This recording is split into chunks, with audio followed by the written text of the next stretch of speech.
Hey guys, welcome to another Warframe video, and there are two things happening in Warframe on PC. The first one is happening right now, and it is the Razorback Armada. It has returned once again. And the second one is going to be happening on the 12th of December, and it's going to be the retirement of Hydroid Prime Access as well as vaulting of Saurim Prime. This is to make way for the new Prime Access, which is going to be Mirage. I was hoping for Zephyr Prime, but when they then reworked Mirage's second ability out of nowhere, I was like, hold on a second, this is a wee bit suspicious, and my suspicion was then confirmed by data miners because they did indeed data mine Mirage Prime. And she looks, well, I'm not quite sure how to describe it, fabulously terrifying, I guess?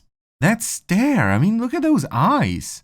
It reminds me of the Xenomorph Queen, that may be it, the head shape is fairly similar. But anyway, let's talk about the Razorback Armada. This is one of the two possible sort of endgame outcomes for the invasion system, and it's been ready for a couple of days. I'm guessing they just didn't flip the switch on it because we had the Playstar operation going on as well. You will receive a message from Lotus giving you a little bit of background information about the whole event, and she will also give you a blueprint for the Razorback Cipher. And this, in addition to about 1200 credits, 1500 polymer bundles, and 3 gallium, requires 4 cryptographic ALUs to build. Cryptographic ALUs are an Archwing specific resource, and the best mission by far for farming these is the mobile defense Salacia on Neptune, where you can easily get somewhere between 4 to 12 per run. Now you will need to get at least 12 ALUs to complete the event, because you have to defeat the Razorback 3 times to get the rewards. Also, once you craft the cipher, don't forget to put it into your gear slot, because if you don't have it in your gear wheel, you can't do the mission. Now the mission itself is fairly difficult, so I would recommend bringing in a tanky frame, preferably something that can resist knockdowns. Because the way to the boss is pretty painful if you don't just bullet jump past everything. The mission is full of Eximus units, Bursas and Hyenas, which can do a lot of damage and have a lot of crowd control. And if you stand in the line of sight of a camera in this mission for far too long, it will lock everything down and you will have to unlock the doors via a console, which can be really deadly because it can lock you in a room with like 2 Hyenas, 2 Bursas and a bunch of Eximus units. And I haven't even mentioned the boss yet, which will also give you a face full of AoE and knockdowns. It's also a good idea to bring a weapon that has a lot of burst damage, because you only have a limited amount of time where you can do damage to the boss. Now the way the boss fight works is you will run up to a boss door where you will find a scrambled console where you have to use the Razorback Cipher. This will unlock the door, reveal the boss and play a short cinematic.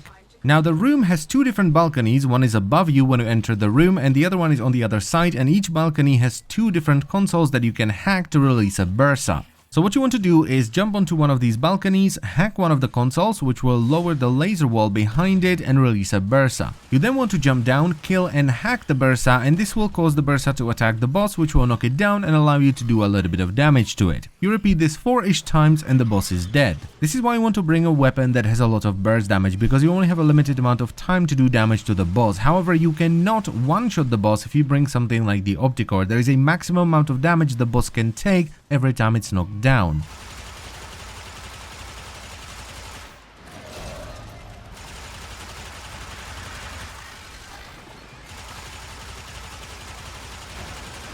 And once you defeat the boss 3 times, you will receive a message from Lotus giving you a blue potato and 200,000 credits. Though you might want to fight the boss more than 3 times, because he also drops parts for Gorgon Wraith, which is the more status-focused version of the Gorgon, as well as some rare unique mods. And finally, you don't have to rush this event right away, really, because it's gonna be here for about 5 days, so you can do it over the weekend. And now I want to talk a little bit about the Hydroid Prime Access ending, as well as Saurim Prime being vaulted, because I think we have a lot of new players since Plains of Eidolon that have joined us that may not know how this works yet. So as I've said already, the Hydroid Prime Access will end on the 12th of December. And all that means is that you won't be able to buy these 4 packs, okay? The Warframe is still in the game, the weapons are still in the game, you can farm for the relics and get the Warframe yourself, or even buy the Warframe and weapons from other players. The only things that are going to be unobtainable once this access ends are the primed accessories, so the Spritsail Prime Armor and the Sardine Prime Sagatra. That's it. Everything else will still be available in the game. Vaulting a frame, on the other hand, or returning it to the primed vault, means that the relics you use to obtain the Warframe and its weapons, which for Sauron is gonna be Nikana Prime and Spira Prime, will be removed from the drop tables. So from that point onwards, they will be unobtainable until the Warframe returns from the primed vault. But if you already have any of the relics that have either Sarin, Nikana or Spira Prime parts, you will keep them, okay? They won't be removed. So what you can do is stockpile the relics in advance and crack them later, even after the frame and its weapons have been vaulted. You can also buy the Warframe and its weapons from other players using Platinum, though bear in mind that the longer a frame has been vaulted, the more expensive it usually gets. And that's pretty much it for the video, so I thank you very much for watching, as always, and I will see you next time. Bye bye.